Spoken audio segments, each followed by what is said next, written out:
Hi everyone, this is Rahul. So let us wait for a couple of minutes. We will wait for a few other participants and then we can start with the webinar.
So I think we can start now.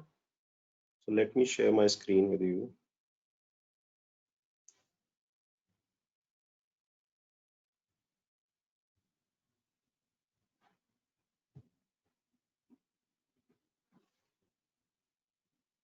So I am Rahul Rai. I have graduated from IIT Kharagpur in 2007, post which I have worked with companies like Cognizant, Bank of America, ICICI Bank.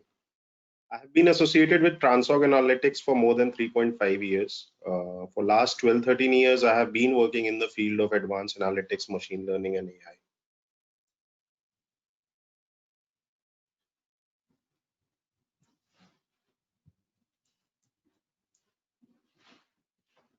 So today's agenda is divided into two main domains. At first, we would cover the meaning of data science, the timelines, and associated fields. In the next section, which I hope the audience will find interesting, we would be covering few of the main themes, or let us say current trends in analytics. And when I say current trends, the worldwide trends that might be happening in analytics and how it is surely and swiftly changing the world around us. I will try to keep the second section interesting and anecdotal. We would talk less about theory and more about facts, which got covered in news or research articles, acting as our evidences. And I hope to finish this webinar in 1 hour. We will also be having a Q&A session once I have completed the webinar. So moving on to next slide.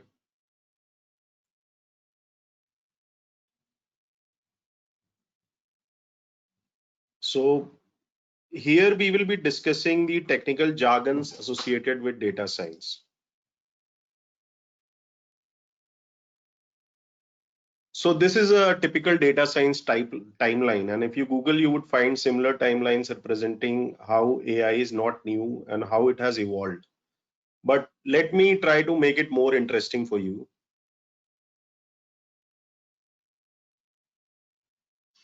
So these are few words, few jargons that are associated with data science, and the journey for data science, I would say, started with mechanization. And as you can see from timeline, it was around, it's written 1950. I consider it, I mean, a century before, or maybe 2 or 3 centuries before. So mechanization, I would say, like when humans started building tools which might help them do their work efficiently.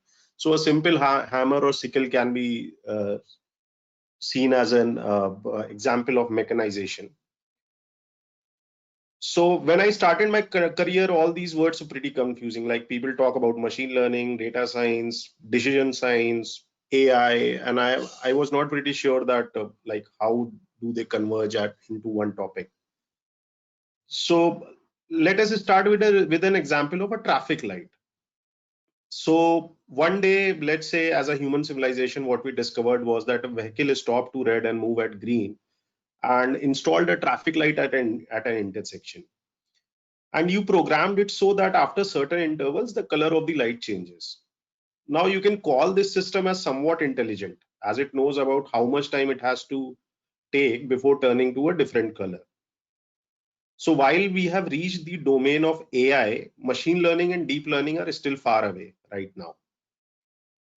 Now what happens is that the traffic policeman who is who is seeing that traffic light after some observation realizes that, well, this regular changes do not help much. We need to do an update. So what he actually sees is that the traffic increases significantly around 2 o'clock as there is a school in a vicinity, while it dwindles down to a few vehicles during night.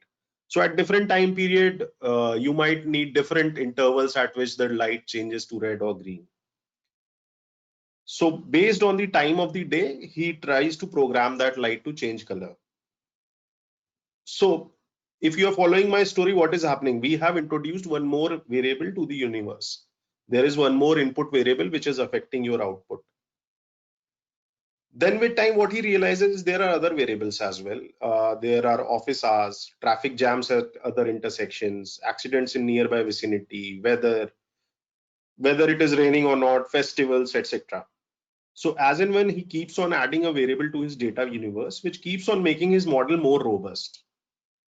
And what is the model predicting? How much traffic will I get in next hour, minute or second based on how granular my data is. So now we have entered the domain of predictive analytics, where the traffic policeman, based on that, okay, this is the amount of traffic I will receive in the next hour.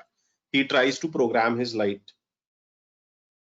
And then one day what happens, let's say a policeman senior comes and he says that it's a very good technology, very new technology, and he wants to incorporate that at different intersections.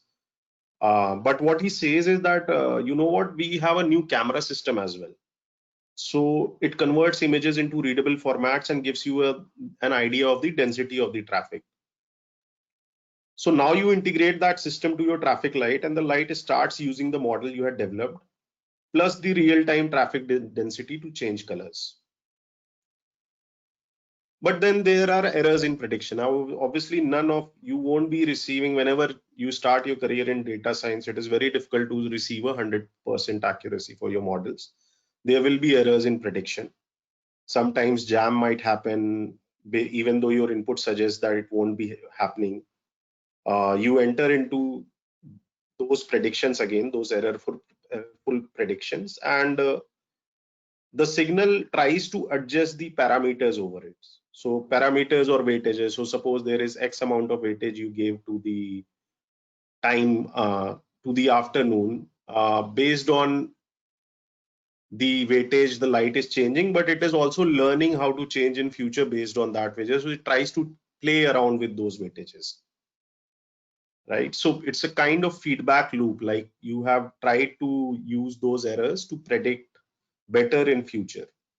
And this is how machine learning starts happening. So machine is learning on itself at this point of time. The next domain we can foray into is deep learning. So which is nothing. I mean, that also makes a machine learn, but it makes your statistical model more complex. So by more complex, I mean more difficult for a human to understand, but maybe easier for a machine. So your input remains the same, but your model might now be based on, say, a neural network.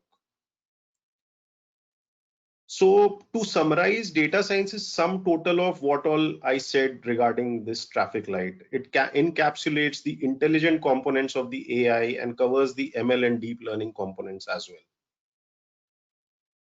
I mean, there are other words mentioned on this slide, as you can see, like business intelligence, BI, data visualization, which are again part of it. They are related to it and help us in presenting our data in business readable formats.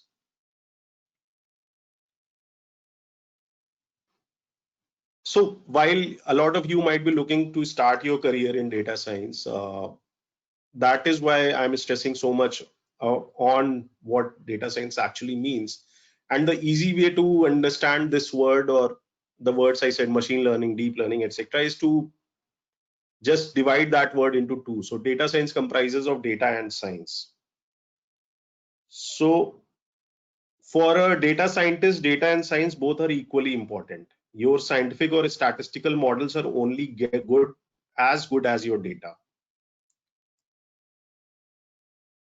And this brings us to the current fallacy that a lot of people, when they start their career in data science, they suffer from, and I want you people to guard yourself against it, is that at the start of your career, they pay a lot of attention to science, building complex models rather than the data itself, the business that is generating that all that data. So my suggestion to anyone who is looking forward to start on this journey is to try to get a good sense of data first, like how the business is collecting the data, what might be the gaps in terms of data collection, how this data is related to each other. And then once you have invested sufficient time into this, then you start running different models, and running models is becoming easier every year. So the idea is, the more business and understanding you develop of the domain, the better data scientist you would become in your future. I mean, models are still a function of data. They are not as intelligent as humans. You put in garbage, you will get out garbage. So business understanding is a necessity for a data scientist worth his salt.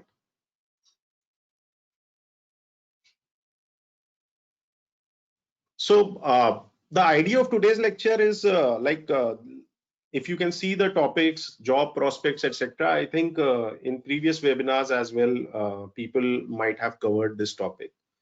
My idea is to give you a overall worldwide view that because a lot of you might be looking to start a career, you would like to stay invested for next 5, 10, 15 years. I mean, that is what career means. So I would like to give you a worldwide view that this is a kind of domain which we do not see that it will, vanish in say next 2, 3 years, but vanish, not even vanish, it might keep on growing to, I don't know, do not, I mean, I can't put a number, but the size and the scale at which it is growing currently is pretty humongous. So the first is let me try to address the elephant in the room. What are the job prospects? And for this, I have taken the China case study. So on this slide, what you see are some of the graphs related to AI industry in China, but this is more or less a worldwide phenomenon. You can see how the investments in terms of in AI are increasing every year, and what is the market size that is increasing for here. And there is a widening belief in academic circles that the technology is saving China's economy from slowing down. So if you people were following any news, so what happened in 2014 or 15, there were a lot of news that China economy is slowing down. There were news about unused ports and ghost towns where no one was living in these skyrocketing flats and apartments. And then there was an impetus from the government towards adoption of technology and AI that helped China get out of that slowdown. In 2017, as you can see from the table in the middle, AI became part of the national strategy document in China. And now its companies are a huge competition to its Western counterparts. You might have seen videos about how China has a humongous face recognition system, and how even in today's time, in times of COVID, an app decides if you are healthy enough to enter a mall or a restaurant. Such transformations are happening across the world, and it is a very good time to be part of the data science workforce.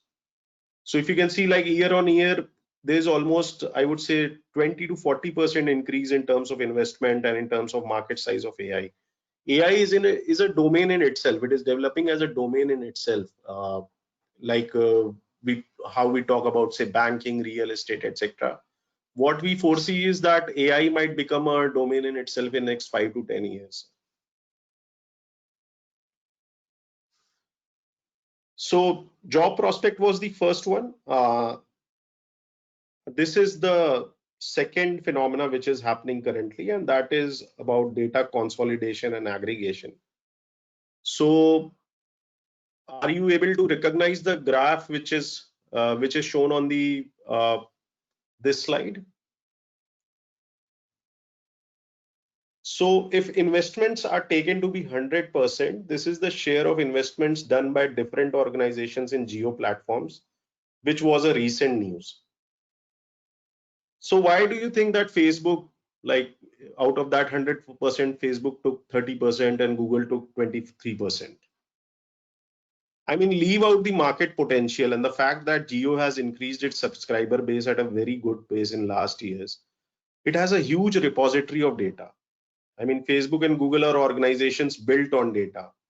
Knowing what I browse, which sites I spend on, what I watch, helps them in segmenting me to a group and targeting me with business campaigns. So this is the kind of data consolidation which is happening across the world. I mean, imagine what kind of data Google might have for you or Facebook might have for you.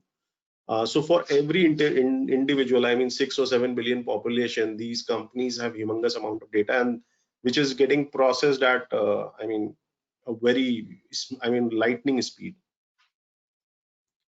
Another example of, I would say, data aggregation is the movement from our old televisions to smart TVs and OTT platforms like Amazon Prime and Netflix. So the story here is again is data aggregation. I mean, I'm not talking about technology. Obviously, the technology improved. Your TV, your televisions got, smaller in size, smaller in width, etc. But how the data aggregation is helping such companies? I mean, what that is the prime objective why there is so much push into technology right now. So earlier, you must have heard about TRPs, right? Program and channel TRPs. So does anyone knows how it is collected? I mean, so in short, there is a sample population and a device is fitted for a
Hi, this is Amit, the host of this webinar. I think Rahul is having some problem at his end for his internet connection. Let's wait for a minute for him to get back online again. Thank you.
Hi. So can everyone hear me? Sorry, there was a power cut at my location. Thanks, Rahul. You are very much audible, and I had requested the audience to be patient in the meanwhile. So good that you Sure. are back. Let's resume. Yeah. So sorry for that. So I'll just continue with my presentation. Thanks, Amit.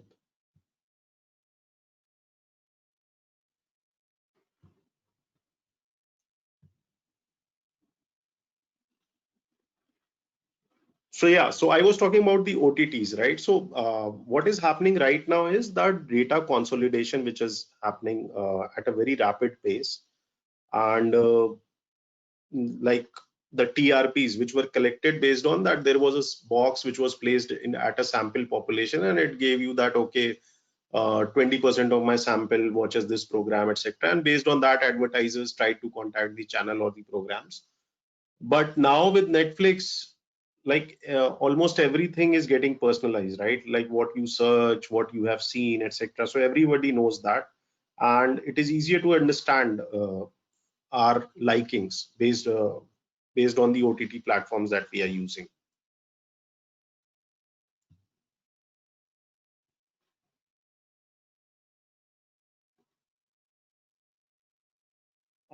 Another theme, I won't be talking about it much, but another theme which is happening is data localization. So government want to keep the data in their territory, etc.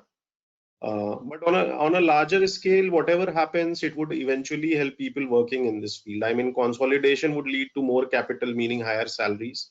Localization would lead to more jobs. So a win-win for us in both cases.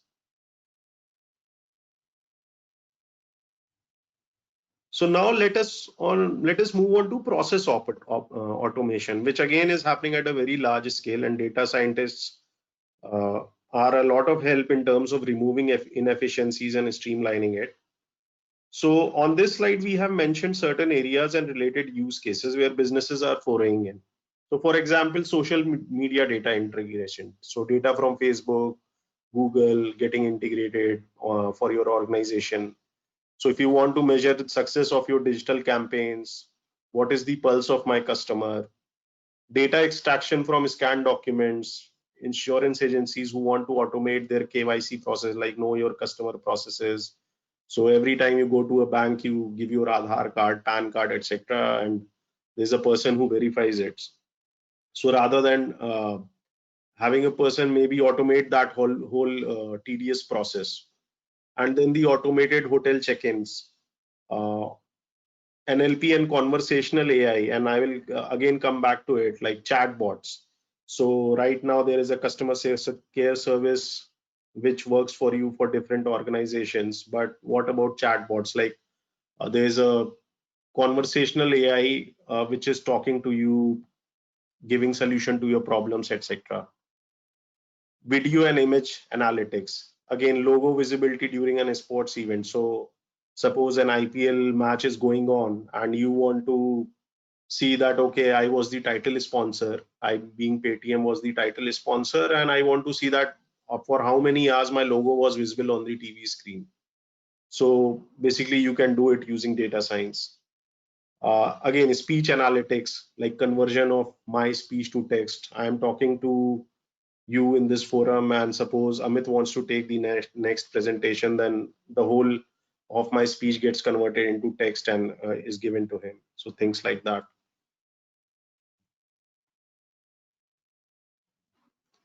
So just to showcase how far we have moved into this area. So one case study is Amazon Go, and you might have saw the video on YouTube. It's a fully automated retail store which can work without presence of a personnel. The multiple cameras do face and object detection. Focusing on an object might tell you about its information, and you can check out using your mobile. It is one of the highest level of automation we have achieved in present at present. And on the left side is one of the chatbots that Facebook had created. The story about the chatbots Facebook has had created. So I would like you to Google about it and understand how far AI has moved. So basically, what happened here was that Facebook was creating its own chatbot, seeing that whether if they can be used to solve customer problems, etc. And they decided, let's allow two chatbots to converse with each other and see how accurate they are. So what happened a long time was that while those chatbots started getting trained, so what happens is that whatever you say to a chatbot, right, becomes an input. So based on that input, I can give that, okay, this is the correct output for it. So with time, the bot learns. So while this bot kept on learning, what happened was they actually created a language of their own to talk to each other. And that's why Facebook had to shut down these chatbots, because they couldn't understand what they were talking about. So they shut it down. So this is how far this field has reached. And I mean, and people think about that, what if automation happens and everything gets automated, what about us, etc. But point is that automation is a never ending field. I mean, uh, take an example of whatever city you are living in, or whatever metro you might be living in right now, or whatever metro you might have seen in your lifetime in India. I have been living in Gurgaon for 12-13 years. It keeps on developing. There are new roads, there are new malls coming up, new residential apartments. So automation is a never ending phenomena.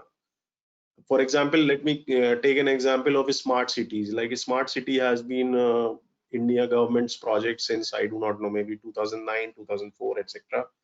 Uh, there are, I mean, considered a timeline of next 30-40 years, right? I mean, there would be 20-40, I do not know, maybe 60 different cities in India which need to become smart.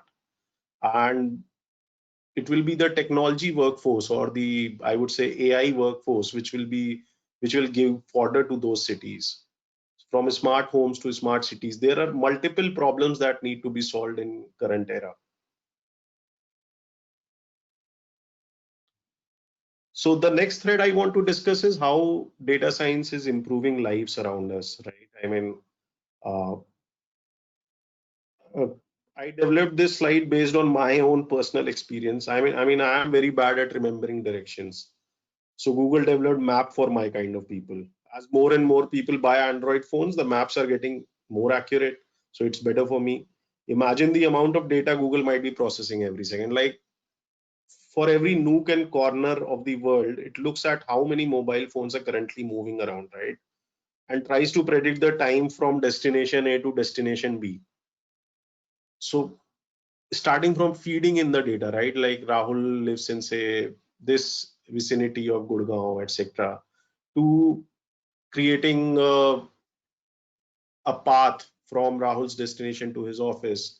There are so many vehicles around. There are so many, I would say, variables to play around with, and still the time Google predicts is pretty accurate. And the another one is e-commerce. Like e-commerce became a positive possibility because they converted the word of mouth to customer reviews. I mean, uh, I would say that maybe 90% of you are now might have used e-commerce till now, or more than that, maybe 100%. So you might not have bought a lot of products which do not have any customer reviews, right? So that is how analytics helps. Like, how many, if you can rate the item, how many people rated that item as 5 star, what are the features on which the items are getting rated, what people are talking about those features. So you can create different NLP algorithms around it and give a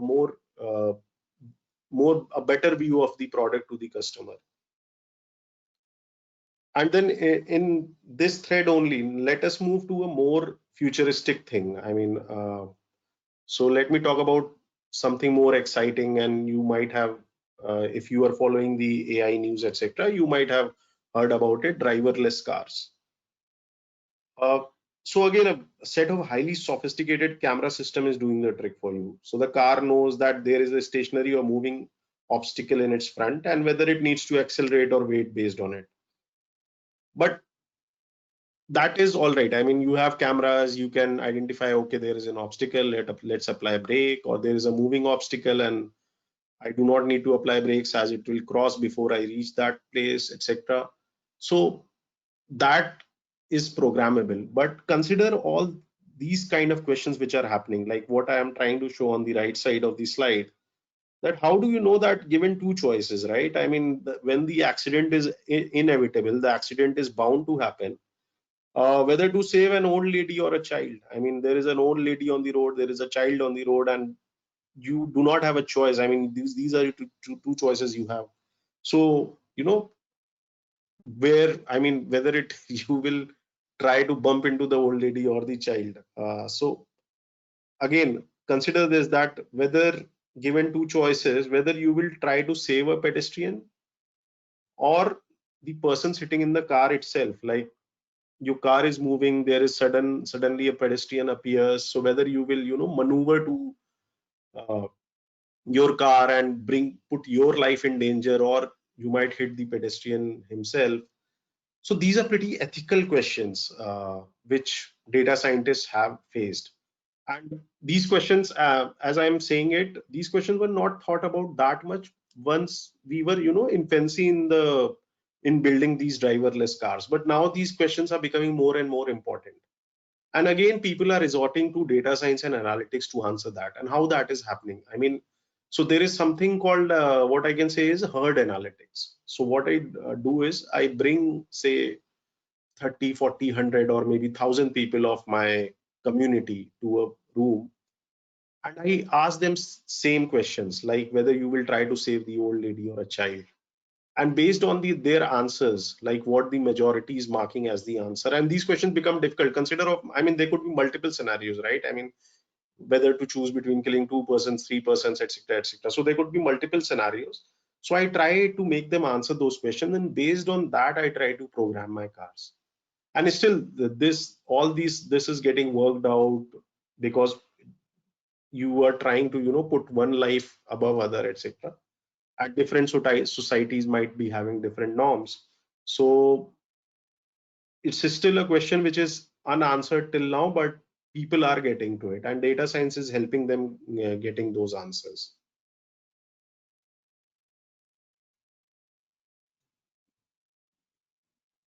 So moving to the present times, and this is the last thread I'll be covering in today's talk.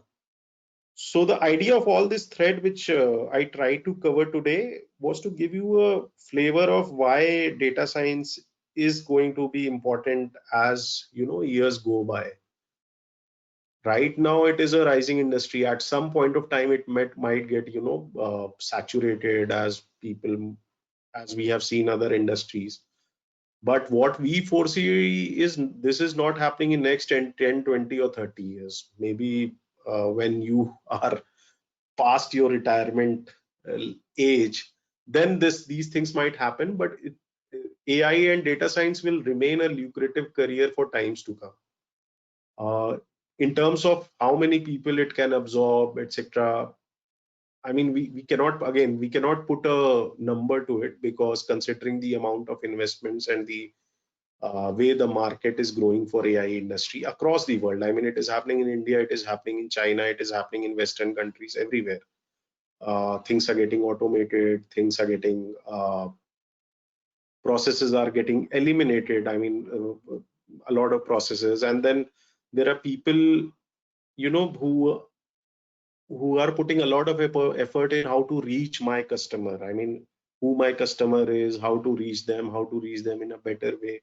So all these things are being worked out in almost every organization, every big and small organizations across the world. So, and we do not see that trend fading out.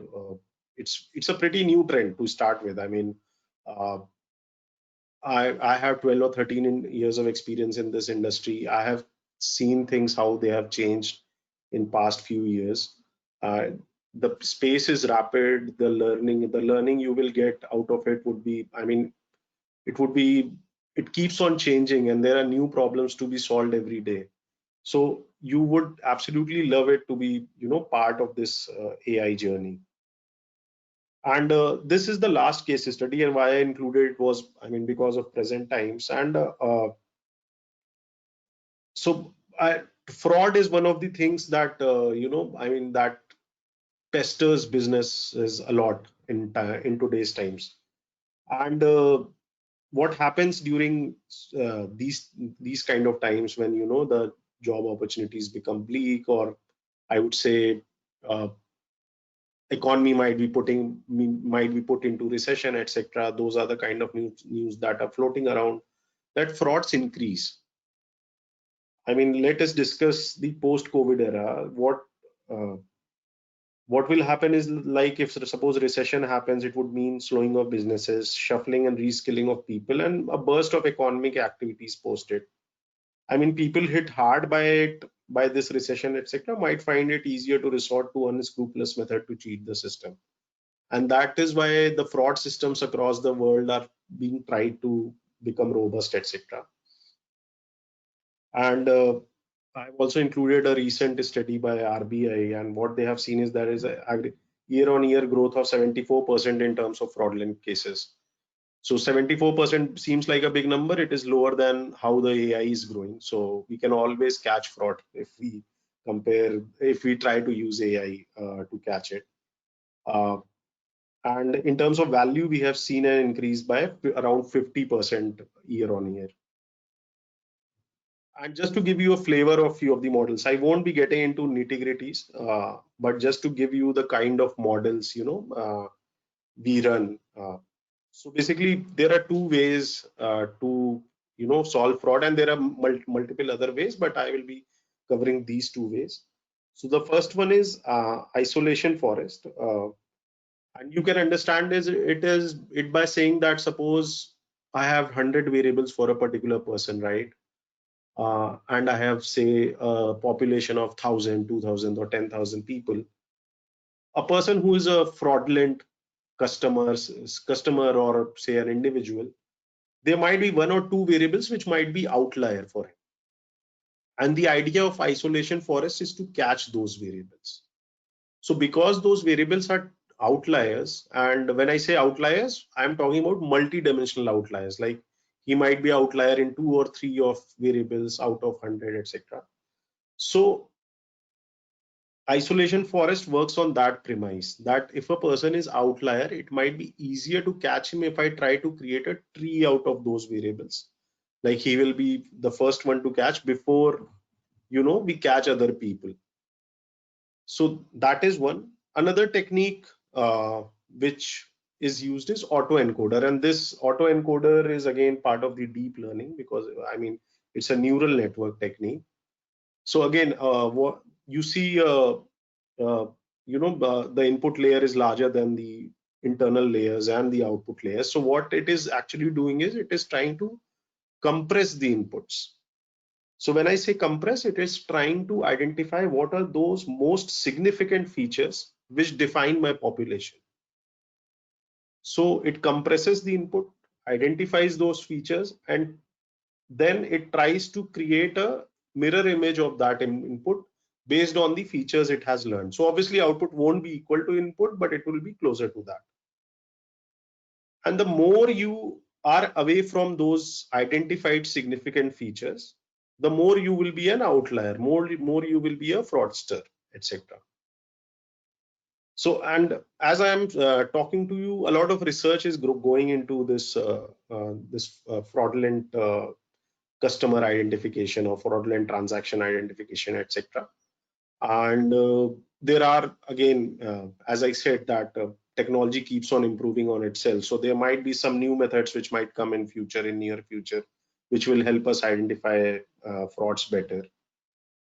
And let me talk about one of the exciting use cases of auto encoder. So it helps you convert the images which you might have clicked, say, using a very high resolution camera or an iPhone, to WhatsApp forwardable images. What you might have noticed that WhatsApp compresses those images and sends to your contacts. So what again is happening here is that for every image, it goes through, and I'm not saying that this is the algorithm that WhatsApp or iPhone might be using, but you can use that algorithm. Like, you enter the image attributes, your image attributes, you try to identify what are those most significant attributes which will keep my image closer to the clicked image as much as possible. You identify those attributes, and then you try to create an output layer. So your resolution of your output image would be lesser than input image, but again it will like keep the most significant features intact. And that is how image compression occurs. And as I said, that algorithms keep on building. There was an easier algorithm, and it is again widely used right now as well, is clustering for image compression. So when I say clustering, what happens is that, so again, going back to my example, you have 100 say different images, you have their attributes, etc. It tries to identify what is that segment, like what are the different segment of images, like okay, these particular image belong to a particular segment because the primary color they have used is green, so that becomes one segment, and then blue becomes one other segment, etc. So you create all those segments, and imagine you have a image of say of 1,000 colors, right? So there are 10,000 different colors in different images, etc., and you create a cluster out of it. Then what you do is you find the center of those clusters, and each of your output image will be built using, so if my color falls in certain cluster, I will find the center of the cluster and put that color into my image. So your 1,000 color image might be reduced to say 10, 12 colored image. Again, keeping the, the overall quality of the image almost intact, but it will reduce the size of the image. Some resolution might be reduced, and obviously there will be errors as well. So yeah, so that is that is the last slide I had to cover. And I would suggest, to people who are trying to, develop their career in AI, to keep abreast of the things which are happening. Like, as I said, that every year there is a new technology, there is new things to learn in this field, etc. And it's pretty exciting for everyone who has been working in this field for long. So keep abreast of the technologies, technological changes which might be happening, and try to learn, give some amount of self time to learn those techniques. And obviously there are training courses which are available, and Transog has also planned one which can be a good, you know starting point for anyone who is trying to learn analytics. So I will take a pause here, and I will, if you have any questions, you can ask me. I'm trying to unmute you all.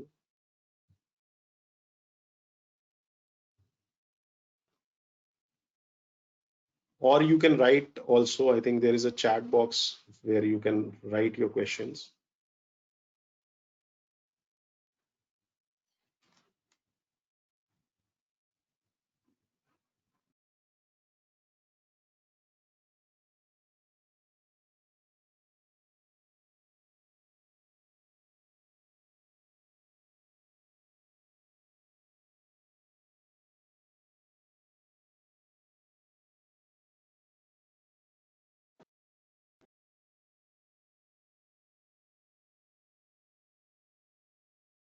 Hi, Rahul, can you hear me? This is Amit.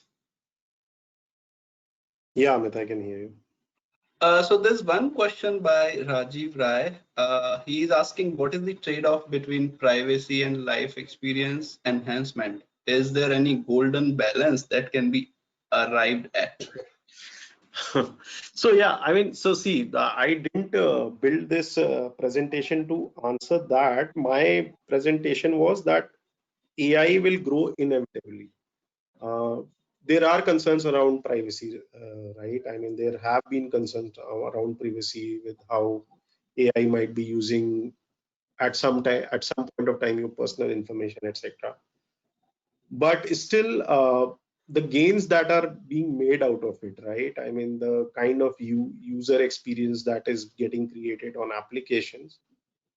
I might be wrong as well, but it might be, the gains might be higher than the losses that we might be making at this point of time. And when I say losses, if you are say educated, college graduate, it is difficult to commit a fraud on you.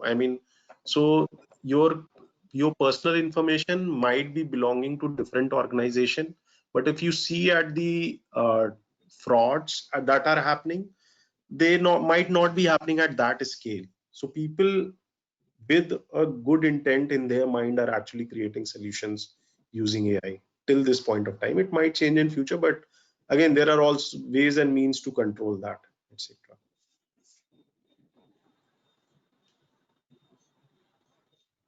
Any other question?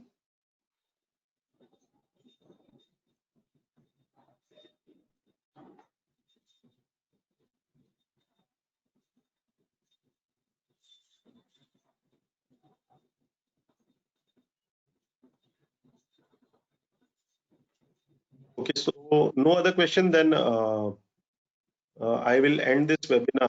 And so you must have received an email ID, and you can shoot your question to that email ID, and we will try to answer you back on that.